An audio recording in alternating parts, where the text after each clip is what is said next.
முதலீட்டாளருடைய மாநாட்டில் பங்கேற்பதிலே நான் பெருமைப்படுகிறேன், மகிழ்ச்சி அடைகிறேன். உலகின் மிகப்பெரிய மதிப்புமிக்க பெருமை அமெரிக்காவுக்கு உண்டு என்பது அனைவராலும் ஏற்றுக்கொள்ளப்பட்டிருக்கக்கூடிய உண்மை. அப்படிப்பட்ட அமெரிக்காவுக்கு நான் வந்திருப்பதை பெருமையாக கருதுகிறேன்.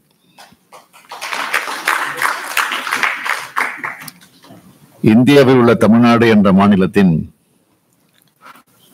மக்களால் தேர்ந்தெடுக்கப்பட்ட முதலமைச்சர் நான். திராவிட முன்னேற்றக் கழகம் என்ற 75 ஆண்டுகள் பழமையான அரசியல் இயக்கத்தின் தலைவராக நான் இருக்கிறேன். இப்பொழுது தமிழ்நாட்டை 6வது முறையாக ஆட்சி செய்து கொண்டிருக்கிறோம். இந்திய நாட்டில் பலமுறை எங்களது கூட்டணி பிரதமர்களை உருவாக்கி ஆட்சியில் இருந்திருக்கிறது. எனது தந்தையை பற்றி உங்களில் பலர் கேள்விப்பட்டிருப்பீர்கள். முத்தமிழறிஞர் கலைஞர் அவர்கள் தமிழ்நாட்டில் 5 முறை முதலமைச்சராக இருந்திருக்கிறார். இந்திய நாட்டின் பல பிரதமர்களை உருவாக்கி இருக்கிறார்.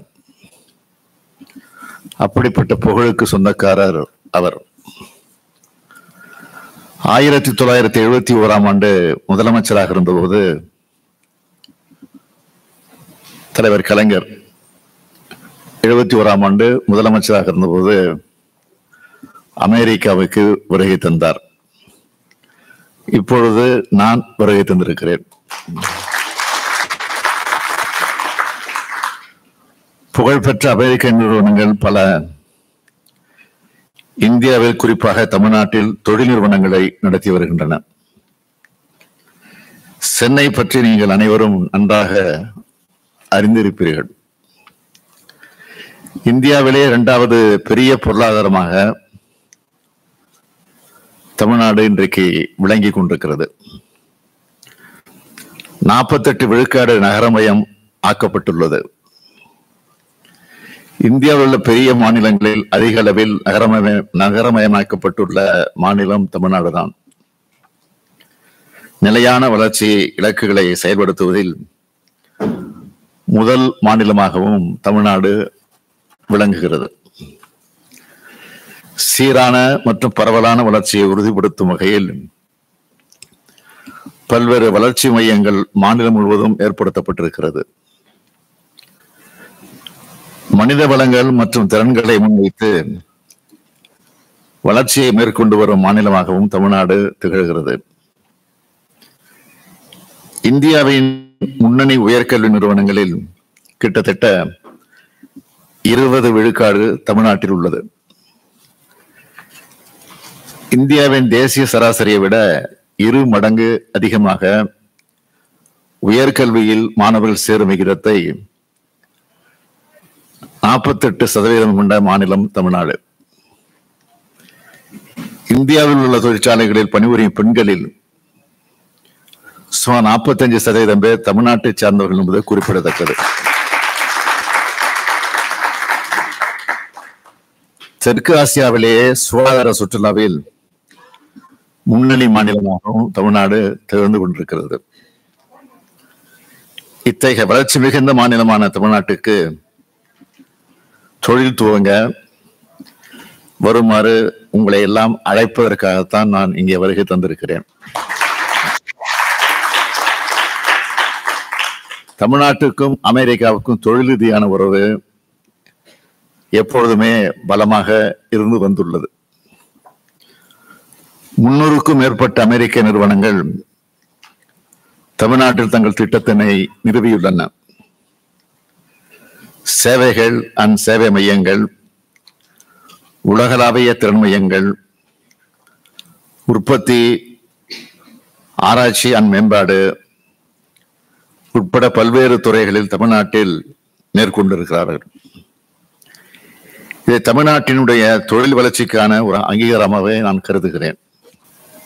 Cognizant, Ford, Caterpillar, Flextronics, Sanmina, Visteon, HP, Applied Materials, General Electric, UPS, Pfizer, Honeywell, PayPal, Qualcomm போன்ற பெரும் நிறுவனங்கள் தங்களது உற்பத்தி திட்டங்களை தமிழ்நாட்டில் நிறுவியுள்ளன.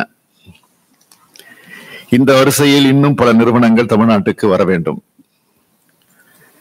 ஏற்கனவே தொழில் தொடங்கியுள்ள நிறுவனங்களும் தங்கள் தொழிலை இன்னும் விரிவுபடுத்த வேண்டும் என்று கேட்டுக்கொள்கிறேன். உங்களது ஒவ்வொரு நிறுவனமும் ஒவ்வொரு விதத்தில் சிறந்தது. எனவே உங்கள் ஒவ்வொருவரையும் மிக முக்கியமாக நான் கருதுகிறேன். சான் பிரான்சிஸ்கோ பே மற்றும் கலிபோர்னியாவில் இருந்து எங்களது அழைப்பை ஏற்று மதித்து இங்கு திரளாக குழுமி இருக்கக்கூடிய முதலீட்டாளர்களை நான் அன்புடன் வரவேற்கவும் கடமைப்பட்டிருக்கிறேன். சான் பிரான்சிஸ்கோ பே பகுதி, குறிப்பாக சிலிகான் வேலி தொழில்நுட்பத்துறையின் வளர்ச்சிக்கு பெயர் பெற்ற பகுதி என்பது உலகம் அறிந்த உண்மை.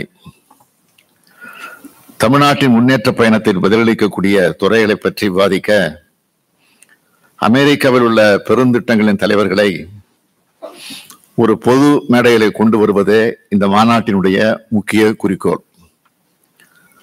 தமிழ்நாட்டின் பொருளாதார வளர்ச்சியை விரைவுபடுத்துவதற்கான வழிகளை கண்டறியும் பயனுள்ள விவாதங்களுக்கு இந்த மாநாடு பெரும் உதவிகரமாக அமையும். ஆசிய நாடுகளின் நுழைவாயிலான சென்னையிலிருந்துதான் நான் வருகை தந்துள்ளேன். தமிழ்நாடு இன்று உலகில் வேகமாக வளர்ந்து வரும் பொருளாதாரங்களில் ஒன்று. 39,000க்கும் மேலான தொழிற்சாலைகள், 2.6 மில்லியன் அளவிற்கு தொழிற்சாலைகளில் பணிபுரியும் பணியாளர்கள் என்ற அளவில் அகில இந்திய அளவில் முதலிடம் வகிக்கும் மாநிலமாக தமிழ்நாடு விளங்குகிறது. இந்தியாவின் மொத்த உள்நாட்டு உற்பத்தியில் தமிழ்நாட்டின் பங்கு அதிக அளவில் உள்ளது. மின்னணுவியல், மோட்டார் வாகனம் அண்ட் மோட்டார் வாகன உதிரி பாகங்கள், ஜவுளி மற்றும் ஆடைகள் ஆகிய பொருட்களின் ஏற்றுமதியில் இந்தியாவிலேயே முதல் மாநிலமாக விளங்குகிறது. ஏற்றுமதி தயார்நிலை குறியீட்டிலும் தமிழ்நாடு முதலிடம் வகிக்கிறது. சேவைகள் ஏற்றுமதியில் 2ஆம் இடம் வகிக்கிறது. தமிழ்நாட்டில் ஏற்கனவே சிறந்து விளங்கும் அறிவுசார் வளர்ச்சியை மேலும் மேம்படுத்தும் வகையில் சமீபத்தில் இந்தியாவிலேயே முதல் முறையாக செயற்கை நுண்ணறிவு மையம் சமீபத்திலே சென்னையிலே துவக்கி வைக்கப்பட்டது. இதன் மூலம் இத்துறையின் எதிர்கால வளர்ச்சி மேலும் மேம்படும் என்று நான் உறுதியாக நம்புகிறேன். நவீன உள்கட்டமைப்பு, ஏராளமான வளங்கள் மற்றும் திறன்மிகு பணியாளர்களால் உலக முதலீட்டாளர்கள் வெகுவாக ஈர்க்கப்படுகிறார்கள். மக்களின் ஆற்றலை தமிழ்நாடு நன்கு பயன்படுத்துகிறது. தமிழ்நாட்டின் மக்கள் தொகையில் இளைஞர்கள் மற்றும் பணிபுரியும் வயதினர் ஆகியோரின் மக்கள் தொகை சற்றே அதிகம். இது எதிர்கால வளர்ச்சிக்கு ஒரு தனித்துவமான நன்மையை வழங்குகிறது. எனினும் அதற்கேற்றவாறு வேலை வாய்ப்புகளை உருவாக்குவது எங்களுடைய இலக்கு. இதன் பொருட்டு பல்வேறு முன் முயற்சிகளை நாங்கள் மேற்கொண்டு வருகிறோம்.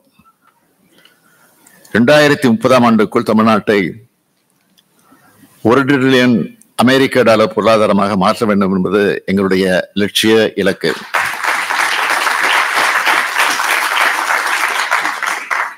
இதை அடைவதற்காக மூலதனம் அதிகம் உள்ள தொழில்களையும் வேலைவாய்ப்பினை அதிகப்படுத்தும் தொழில்களையும் ஈர்ப்பதில் நாங்கள் கவனம் செலுத்தி வருகிறோம். இவ்வாறான இருமுனை முயற்சி தற்போது சாதகமான பலன்களை அளித்து வருகிறது. இவ்வாறான முன்முயற்சியினை ஒரு அங்கமாகத்தான் 2024ஆம் ஆண்டு ஜனவரி மாதம் 7 மற்றும் 8ஆம் தேதிகளில் சென்னையில் உலக முதலீட்டாளர் மாநாடு 2024 மிக வெற்றிகரமாக நடத்தி காட்டினோம்.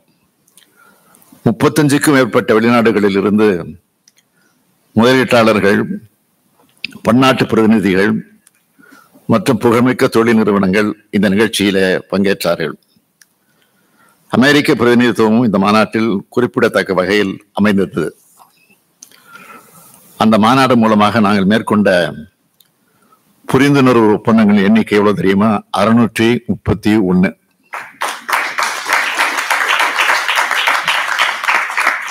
ஈர்க்கப்பட்ட முதலீடுகளின் மதிப்பு 80 பில்லியன் அமெரிக்க டாலர்கள். இதன் மூலமாக 1.4 மில்லியன் பேருக்கு நேரடியாகவும் 1.2 மில்லியன் பேருக்கு மறைமுகமாகவும் வேலை வாய்ப்பும் கிடைக்கும். இந்த பிரம்மாண்டமான நிகழ்வின் மூலம் உலக முதலீட்டாளர்களுக்கு தமிழ்நாட்டின் மேல் உள்ள நம்பிக்கையை உலகத்திற்கு நாங்கள் எடுத்து காட்டினோம். மொத்தமாக சொல்ல வேண்டும் என்றால், கடந்த 3 ஆண்டுகளில் 3.1 மில்லியன் பேருக்கு நேரடி மற்றும் மறைமுக வேலைவாய்ப்பை உருவாக்கும் வகையில் கிட்டத்தட்ட 120.48 பில்லியன் அமெரிக்க டாலர் முதலீடுகளை ஈர்த்திருக்கிறோம். ஆயிரக்கணக்கான இளைஞர்கள் மற்றும் பெண்களுக்கு அவர்கள் வசிக்கும் பகுதிக்கு அருகிலேயே வேலை வாய்ப்புகள் பெருமளவில் உருவாக்கப்பட்டிருக்கிறது. இதன் மூலம் மாநிலத்தின் அனைத்து பகுதிகளும் சமமான அளவில் உறுதியாக சமூக பொருளாதார வளர்ச்சி பெற்று வருகிறது. இவ்வாறு ஈர்க்கப்பட்ட முதலீடுகளில் அமெரிக்க நிறுவனங்களின் முதலீடுகளும் பெருமளவில் உள்ளது என்பதையும் நான் உங்களுடன் மிகவும் மகிழ்ச்சியுடன் பகிர்ந்து கொள்கிறேன். இந்தியா, அமெரிக்கா ஆகிய நாடுகளுக்கு இடையேயான பொருளாதார உறவுகள் சமீப காலங்களில் மிக பெரும் எழுச்சி கண்டுள்ளது. இந்திய சந்தைக்குள் நுழையும் அமெரிக்க நிறுவனங்களின் எண்ணிக்கை தொடர்ந்து அதிகரித்து வருகிறது.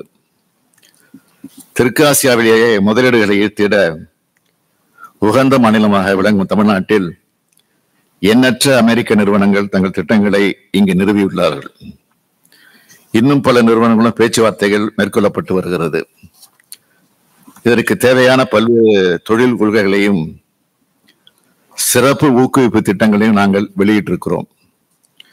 மின்னணுவியல் கொள்கை, நிதிநுட்ப கொள்கை, ஏற்றுமதி மேம்பாட்டுக் கொள்கை, ஆராய்ச்சி அண்ட் மேம்பாட்டுக் கொள்கை, ஒவ்வொரு திட்டத்திற்கும் தேவைப்படும் அனுமதிகளை விரைவாகவும் எளிதாகவும் பெற்றிடும் வகையில் ஒற்றைச்சாளர இணையதளத்தை ஏற்படுத்தி இருக்கிறோம். இதன் மூலம் முதலீட்டாளர்கள் தங்கள் திட்டத்திற்கு தேவையான அனுமதிகளை ஆன்லைனிலே பெற்றுக்கொள்ள முடியும். வணிகம் புரிதலை எளிதாக்குவதற்காக நாங்கள் மேற்கொண்ட சிறப்பு முயற்சிகளின் காரணமாக வணிகம் புரிதலை எளிதாக்கும் தரவரிசையில் சிறந்த செயல்திறன் கொண்ட மாநிலம் என்று தமிழ்நாடு வரையறுக்கப்பட்டுள்ளது. மின்னணுவியல், செமிகண்டக்டர்கள், ஆராய்ச்சி அண்ட் மேம்பாடு, அரைகலன்கள், மேம்பட்ட உற்பத்தி போன்ற துறைகளில் உங்களின் மேலான முதலீடுகளை நாங்கள் வரவேற்கிறோம். ஒருவருக்கு ஒருவர் பரிமாறும் நட்பின் அடிப்படையிலான நல்லுறவின் மூலமாகத்தான் நாம் வளர முடியும். இந்தியாவுடன் உள்ள அந்த நல்லுறவை குறிப்பாக தமிழ்நாட்டு முன்னேற்றத்திற்கு அமெரிக்க நிறுவனங்கள் பயன்படுத்திட வேண்டும் என்று நான் கேட்டுக்கொள்கிறேன். உயர்ந்த மனித வாழ்வியல் நெறியை கொண்ட நாடு அமெரிக்கா. அந்த அடிப்படையோடு தமிழ்நாட்டின் தொழில் மற்றும் பொருளாதார மேம்பாட்டுக்கு நீங்கள் பங்களிக்க முதலீட்டாளர்களை சிவப்பு கம்பளம் விரித்து தமிழ்நாடும் உங்களை வரவேற்க காத்திருக்கிறது.